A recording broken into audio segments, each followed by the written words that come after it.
अलकनंदा की लहरों की तरह गढ़वाल के चुनावी रण में खूब हलचल है। स्टार प्रचारकों की धुआंधार रैलियों की धमक राज्य की इसी सीट पर सर्वाधिक सुनाई दी। दल बदल की चौंकाने वाली उथल पुथल यह प्रचार के बीच नजर आई। भाजपा के कद्दावर नेता अनिल बलूनी के चलते ये सीट सुर्खियों में है। उनके सामने कांग्रेस के पूर्व प्रदेश अध्यक्ष गणेश गोदियाल है। भाजपा का प्रचार अभियान विकास योजनाओं की गिनती और प्रधानमंत्री नरेंद्र मोदी के इर्द गिर्द रहा। वहीं कांग्रेस ने स्थानीय मुद्दों को धार देने की कोशिश की।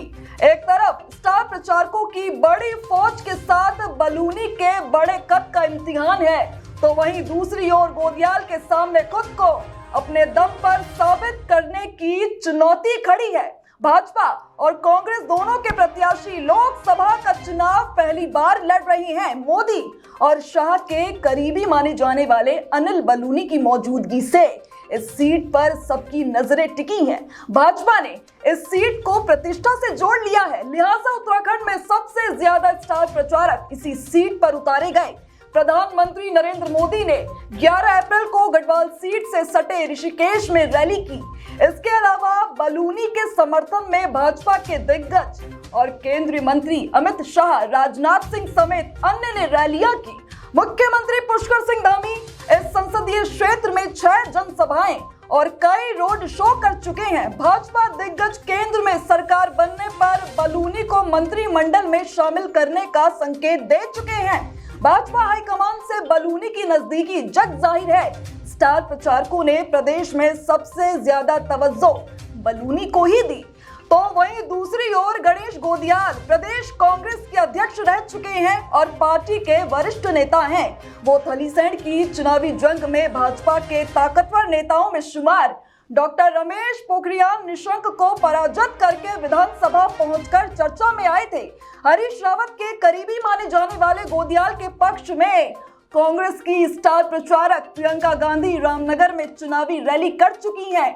गढ़वाल संसदीय सीट पर कुल 13 प्रत्याशी चुनाव के मैदान में हैं। इनमें Anil Baluni Bhajpa, Ganesh Godiyal Congress, Dheer Singh BSP, Ashutosh Negi Uttarakhand, Sureshi Devi peoples party of India democrative, Shyamlal Bahujan Mukti party, Vinod Kumar Sharma Uttarakhand Samanta party, Reshma Pawar socialist unity centre of India communist, doctor Mukesh Pant Sainik Samaj party, Arjun Singh Akhil Bharatiya Parivar party, Sonu Kumar, Mukesh Prakash और दीपेंद्र सिंह नेगी निर्दलीय शामिल हैं। सीट की 2 विधानसभा कोटद्वार और रामनगर ही मैदानी है। अन्य क्षेत्रों में मतदाता तक पहुंचने के लिए प्रत्याशियों को मेहनत करनी पड़ रही है। इस सीट का एक सिरा कोटद्वार तो दूसरा धराली है, जो कुमाऊं मंडल के बागेश्वर से लगा हुआ है। रामनगर विधानसभा सीट नैनीताल और देवप्रयाग विधानसभा क्षेत्र टिहरी जिले का हिस्सा है। कांग्रेस को चुनाव से पहले तब बड़ा झटका लगा जब पिछला लोकसभा चुनाव कांग्रेस के टिकट पर लड़ने वाले मनीष खंडूरी ने पार्टी को छोड़कर भाजपा का दामन थाम लिया। चुनाव की घोषणा के बीच पिछले विधानसभा चुनाव में पौड़ी से कांग्रेस के टिकट पर लड़े नवल किशोर, यमकेश्वर से लड़े शैलेंद्र रावत और चौबट्टा खाल से लड़े केशर सिंह नेगी भी कांग्रेस छोड़कर भाजपा में शामिल हो गए।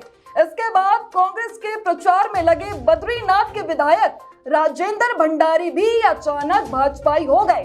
इस चुनाव के दौरान उत्तराखंड में सबसे ज्यादा दल बदल इसी सीट पर हुआ। कांग्रेस के लिए ये बड़ा झटका इसीलिए भी था कि 5 जिलों में फैली इस संसदीय सीट की 14 विधानसभा सीटों में से बद्रीनाथ में ही कांग्रेस के अकेले विधायक थे और वो भी भाजपाई हो गए।